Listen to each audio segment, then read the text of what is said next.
et sœurs dans le Seigneur, nous sommes heureux de vous retrouver dans votre église en connexion divine. Nous sommes aujourd'hui à l'heure du salut, notre émission d'évangélisation. Mais pour ce jour, nous voulons mettre l'accent sur une rubrique que nous avons nommée « Ma passion pour les âmes ».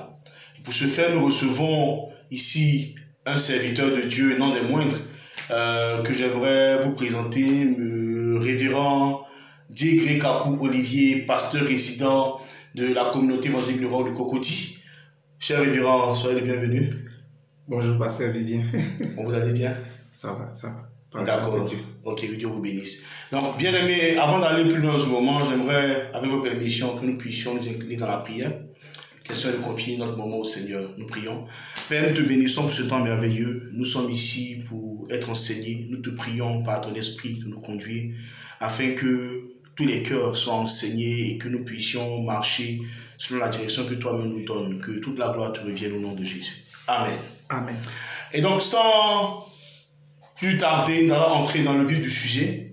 Nous voulons parler aujourd'hui d'évangélisation.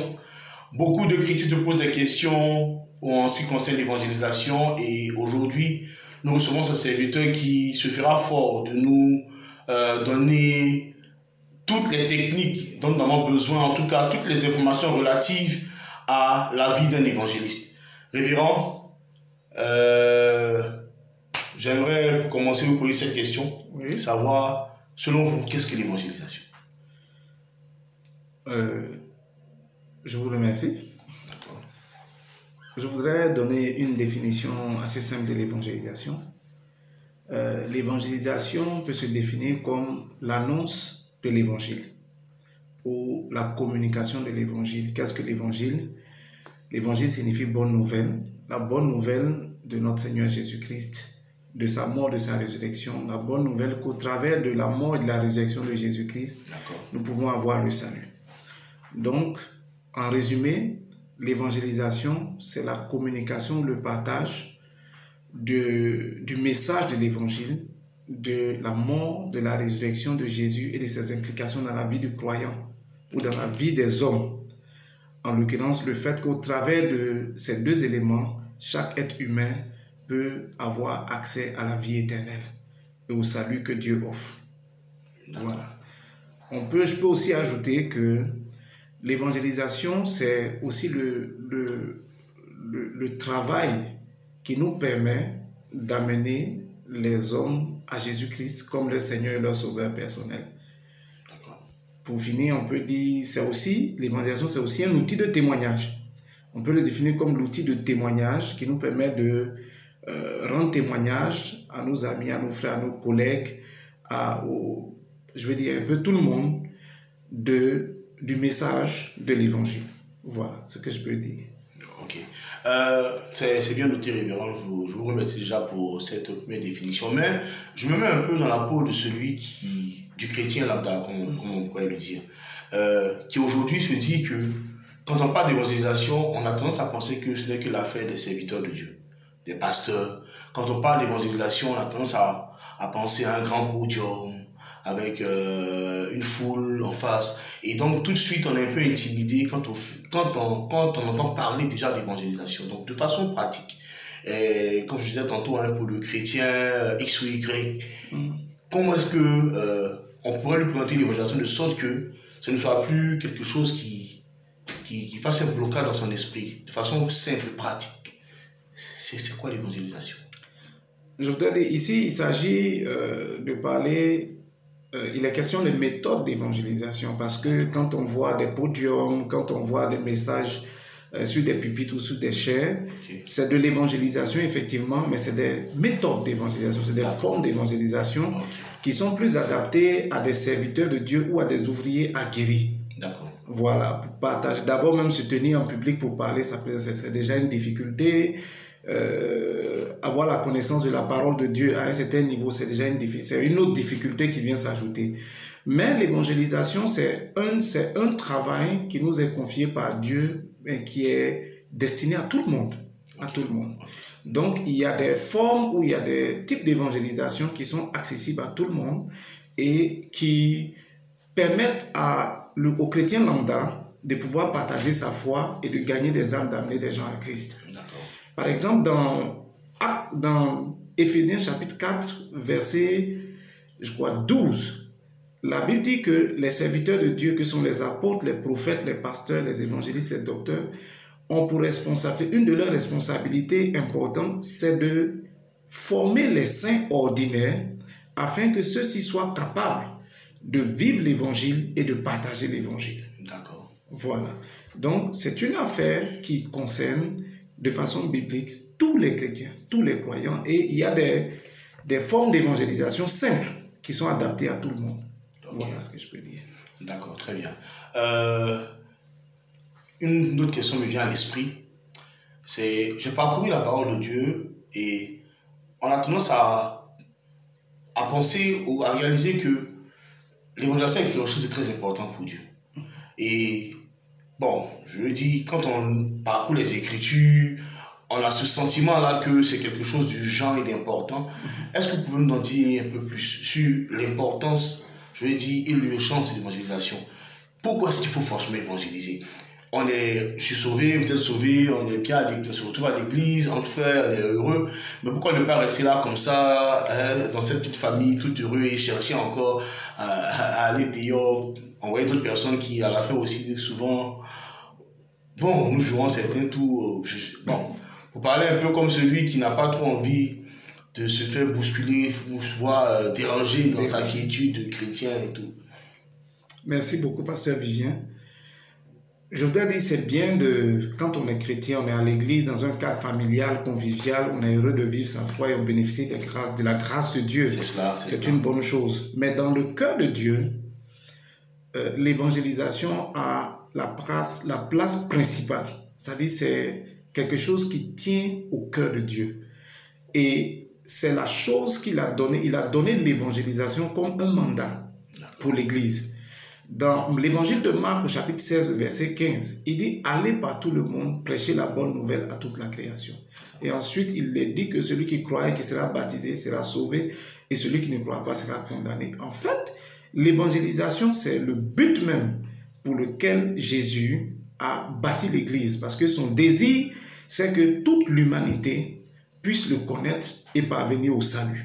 Donc ça, c'est la première chose que je peux dire sur l'importance de l'évangélisation. En deuxième point, je peux dire que selon Matthieu 24, le verset 14, Jésus a dit cette bonne nouvelle devra être prêchée partout dans le monde et c'est alors que viendra la fin.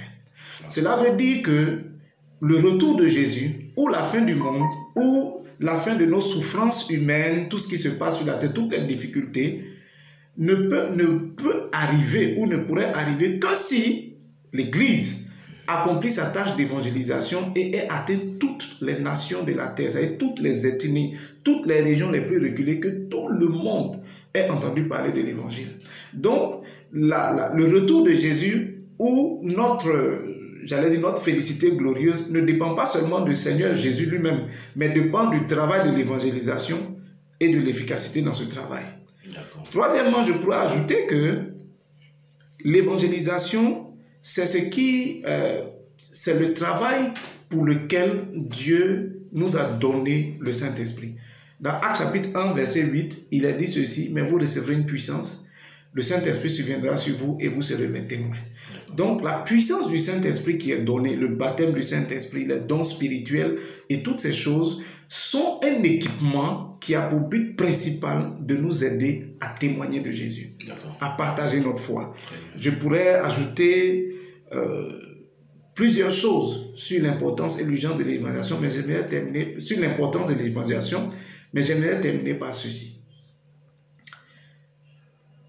L'évangélisation est une tâche particulière, une tâche bien spéciale. C'est le fait de partager l'évangile à des non-croyants, à des inconvertis. Et c'est une activité qui résout le problème des conversions. Lorsqu'on ne fait pas cette activité, on n'a pas le résultat qu'on veut en termes de conversion des âmes. Aujourd'hui, par exemple, le constat est fait que l'Église a beaucoup d'activités. L'Église a des programmes d'enseignement, l'Église a des programmes de prière, l'Église a des programmes, prophétiques, des programmes de réveil, etc., etc. Mais on remarque que l'Église n'a pas beaucoup de programmes d'enseignement où certaines églises n'en ont même pas du tout, où il n'y a même pas de ligne budgétaire pour l'évangélisation. Je parle de programme d'évangélisation, excusez-moi. On n'a pas de programme d'évangélisation, on n'a même pas de ligne budgétaire pour l'évangélisation. La conséquence, c'est que l'Église ne croit pas. On ne constate pas dans l'Église qu'il y a vraiment de nouvelles âmes qu'on gagne, de la conversion des païens. On ne voit pas cette activité parce que le travail qui permet d'avoir des âmes non converties devenir converties, c'est l'évangélisation. C'est la seule activité qui nous permet d'avoir des incroyants se tourner vers la foi en Christ. Donc, il faut que nous puissions évangéliser. Sans ça, toutes les autres activités qu'on fait à l'église, on peut avoir l'impression que ça va nous permettre de gagner des âmes, mais ça ne le fait pas du tout. Ok. Voilà, c'est ce que je pourrais dire. D'accord. Donc, pour résumer un peu vos propos, donc on dira que l'évangélisation est importante parce que cela, c'est le vœu le plus cher au cœur de notre Seigneur. C'est tout à fait. Donc, en résumé, c'est le vœu le plus cher au cœur de notre Seigneur. C'est la tâche que le Seigneur nous a laissée sur la terre. C'est ça. Donc, qui est définie en Matthieu 28, verset 19, en Marc 16, verset 15 et tout. Et c'est aussi un moyen par lequel Dieu déploie sa puissance. Oui. C'est bien ça, déploie sa puissance pour vraiment impacter des vies des gens, des personnes autour, avec pour seul objectif de les ramener à lui. Ah, oui. Ok, d'accord. Et il y a aussi un élément dont vous aviez parlé, qui est aussi la joie que cela peut procurer au ciel. Oui, je vais dire, j'ai omis cela, mais la Bible dit qu'il y a de la joie dans le ciel quand un pécheur se répand. C'est-à-dire que l'abondance de la joie dans le ciel est déterminée par le nombre de pécheurs que nous amenons à la repentance et par la foi en Dieu. Donc, ça met l'emphase sur le fait que l'évangélisation tient au cœur de Dieu. Voilà. Amen, amen, amen, amen. Ok, donc là, on comprend déjà combien l'évangélisation peut être importante pour notre Seigneur. Maintenant, j'aimerais que vous puissiez nous parler un peu de l'urgence qu'il y a par rapport à cela. Est-ce qu'on ne pourrait pas attendre? Tout à l'heure, vous parliez du fait que le Seigneur attendait qu'effectivement l'évangile puisse parcourir la terre entière avant d'effectuer son retour et tout. Bon, est-ce que le Seigneur est si pressé de revenir? C'est la question que je me posais. Je pense que le Seigneur sait les temps dans lesquels nous sommes. La Bible parle des derniers temps avec beaucoup de souffrances, beaucoup de douleurs, et ces souffrances-là sont partagées en grande partie par l'Église. Donc, il est conscient que en tant que chrétiens, nous aspirons à son retour à cause des difficultés du monde qui devient de plus en plus difficile à vivre. Mais comme je l'ai dit tout à l'heure, il dit que si l'évangile n'est pas prêché à toutes les nations, la fin ne viendra pas. Donc ça, c'est un facteur qui nous montre l'urgence de l'évangélisation. Okay. Le deuxième facteur que je peux citer ici, c'est que nous constatons un progrès des religions, de beaucoup de religions dans le monde qui ne sont pas la religion chrétienne. On constate par exemple le développement des religions orientales.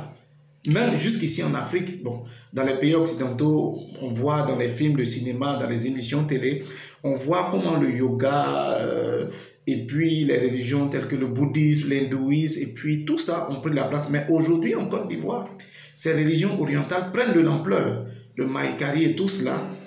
Or, on constate que la foi chrétienne ne progresse pas vraiment comme elle doit progresser.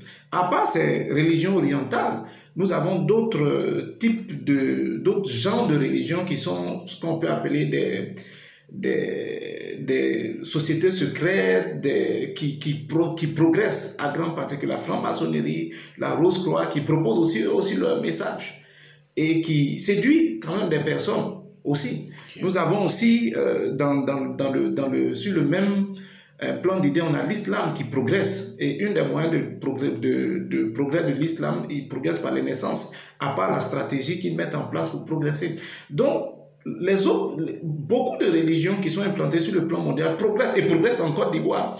Et chez nous, ici en Afrique particulièrement, et en Côte d'Ivoire de façon singulière, on a des religions traditionnelles qui semblaient affaiblies, mais qui sont en train de gagner en puissance. Des religions syncrétiques, telles que des christianismes qui sont mélangés à nos traditions, qui prennent de l'ampleur.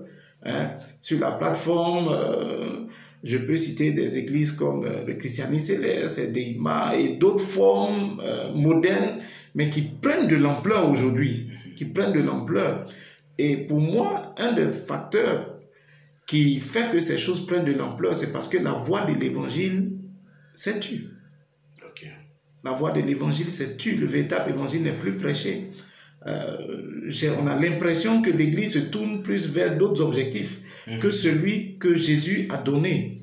Jésus a la passion de sauver des âmes, les perdus, mais l'Église aujourd'hui, on a l'impression, je ne dis pas que c'est cela, mais l'impression se dégage que l'Église est tournée vers d'autres objectifs, avoir de l'argent, avoir des richesses, beaucoup de choses. Les croyants aujourd'hui n'ont pas toujours Christ comme le centre de leur vie. Vivre pour Christ n'est pas aujourd'hui la finalité de beaucoup de croyants. Ils ont d'autres objectifs, résoudre leurs problèmes personnels, réussir socialement, etc., etc. Et donc tout cela affaiblit l'évangile, alors que notre salut en tant qu'Église dépend de cela. Et si nous ne faisons rien, ces autres religions risquent de nous écraser. En Afrique du Nord, par exemple, les pays comme l'Algérie, la Tunisie étaient tous des pays chrétiens. Tous des pays chrétiens, 100% chrétiens. L'Algérie, la Tunisie, peut-être même l'Égypte. L'Égypte avait une grande base chrétienne là-bas, une grande université chrétienne de Constantinople et d'Alexandrie. Il y a toutes ces choses-là. Mais aujourd'hui, c'est des pays dans lesquels le christianisme a complètement disparu. C'est des brides de christianisme qui sont là. Pourquoi? Parce que les chrétiens n'ont pas veillé à continuer à propager le message de l'évangile. Ils sont détournés vers d'autres objectifs tels que des discussions chrétiennes sur des débats inutiles, ou se sont tournés vers les choses de la vie. Et ainsi, les autres religions ont pris le pas, et la foi qui nous a été donnée par Christ, qui seul apporte le salut de l'homme. Car il est dit ceci dans Actes des Apôtres, chapitre 4, verset 12, « Il n'y a de salut en aucun autre, car il n'a été donné sous le ciel aucun autre nom parmi les hommes par lequel nous pouvons être sauvés. » Toutes les religions prêchent en général de bonnes œuvres, des vertus morales, mais la foi qui apporte le salut, c'est la foi chrétienne au travers de l'évangile. Amen. Merci. Voilà qui est bien dit. Chers amis, chers frères et sœurs, nous sommes au thème de notre session de Ma passion pour les âmes, dans le cadre de l'émission L'heure du salut. Nous avons essayé, par la grâce de Dieu, de vous faire comprendre déjà ce qu'était l'évangélisation de façon pratique. Et essayer de veiller aussi, on va dire, nos consciences, ou si vous voulez, d'attirer notre attention sur le fait qu'il est important pour nous, et très urgent d'ailleurs, pour nous, de nous activer à l'œuvre d'évangélisation, car ce qu'il y a de plus important au cœur de notre Seigneur, c'est le salut des âmes. Le salut des âmes, tout à fait. Ok, donc que Dieu vous bénisse. Merci beaucoup, révérend, pour ces moments d'enseignement, de partage. Je pense que nous nous retrouverons les semaines qui viennent pour aborder d'autres thèmes, notamment les aptitudes de l'évangéliste ou de celui qui apporte l'évangile, aussi parler de certaines techniques. Vous en avez parlé brièvement, et effectivement, donc nous allons entrer dans les détails pour révéler, pour montrer à nos différents frères et sœurs les techniques, les méthodes efficaces d'évangélisation. D'ici là, nous vous disons, portez-vous bien. Nous retrouverons les semaines qui suivent pour un prochain numéro de l'heure du salut, avec encore un focus mis sur notre rubrique Ma passion pour les âmes. Que Dieu vous bénisse et à très bientôt. Shalom.